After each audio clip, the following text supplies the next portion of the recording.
Hello.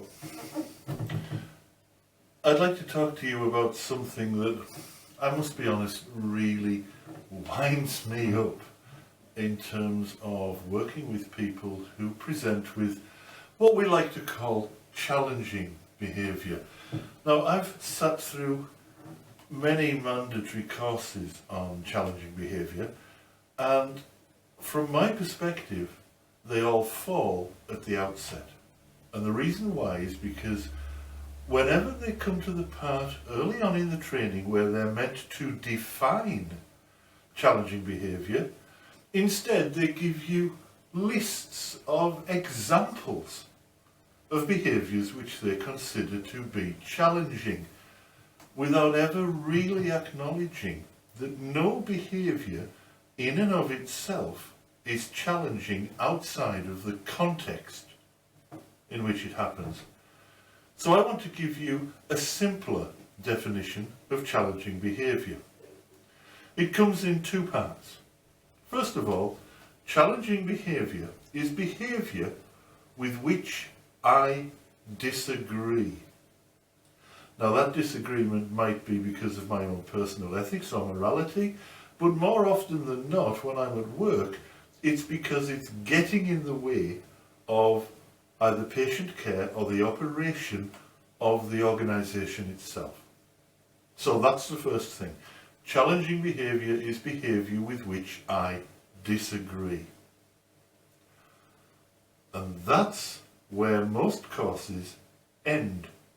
They will give you lists of behaviours with which they disagree. But there's another element to challenging behaviour. It's behaviour that I think I have to deal with. Let me give you an example.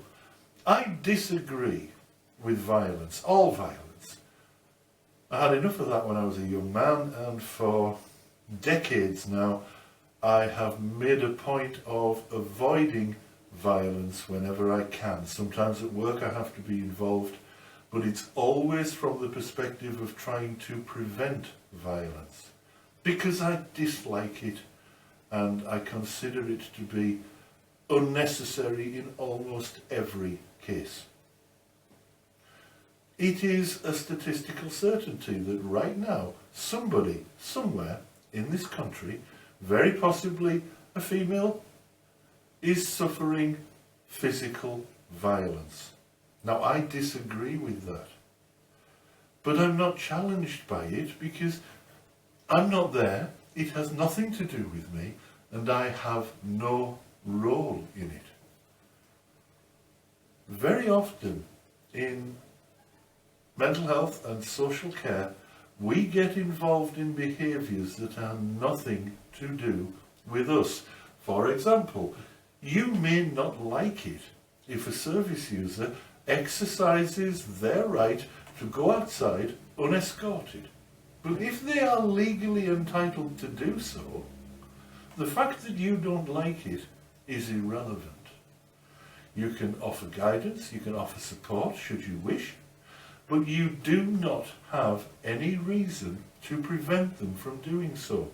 Therefore, you are not challenged by that behaviour. It's not a challenging behaviour, it's a person doing what they have a perfect right to do. Let me give you an example.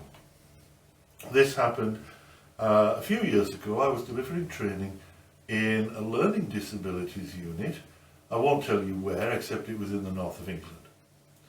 And there were a number of learning disabilities nurses in this unit, qualified nurses, I really think ought to have known better, and one autistic man. And this autistic man spent his time standing in the middle of the communal area, which to all intents and purposes from his perspective was his lounge. He lived there. And he was standing and he was spinning round and round and round and round and round. So every so often a couple of nurses would get up, they'd take hold of him, they'd sit him down on a chair, and the moment they let go, he'd get up again and start spinning round and round and round. And left to his own devices, he would do this for hours. They defined this as a challenging behaviour. Well, from my perspective, there was challenging behaviour there, But it wasn't his behaviour, it was theirs. All this man was doing was the only thing he knew to allow him to feel okay. He was spinning round, hurting no one, in his lounge. They didn't have to stop him. No one was going to be harmed. Everyone was happy. Why did they feel the need to get involved by stopping this man doing something he had a perfect right to do? That's why courses on challenging behaviour that don't talk about this idea of feeling you have to intervene wind me up. It's never appropriate just to consider a behaviour without context. If you look at escalating disagreements, often those escalating disagreements don't require you to prove your point. They need you to walk away. People often know what's right for them, they're just not able to climb down and admit it. If you're waiting for them to prostrate themselves on the altar of your superior knowledge, well, you're not going to get very far and you're likely to have a very long wait. It's better to allow the situation to calm down, to cool off, and not expect that person to tell you that they were right. Simply give them the opportunity to think it through without you pressuring them. And very often they will come to the most reasonable conclusion. If that disagreement, though, is about something they have a perfect right to do, and they have the mental capacity to make that choice, well, frankly, it's none of your business. That's not a challenging behaviour, that's just a person exercising their right, whether you like it or not. A good question I think that we should all ask ourselves when dealing with behaviour that may or may not be challenging is this: who put me in charge? I'm Stuart Sorensen, I'm a mental health nurse and trainer. Thank you for listening.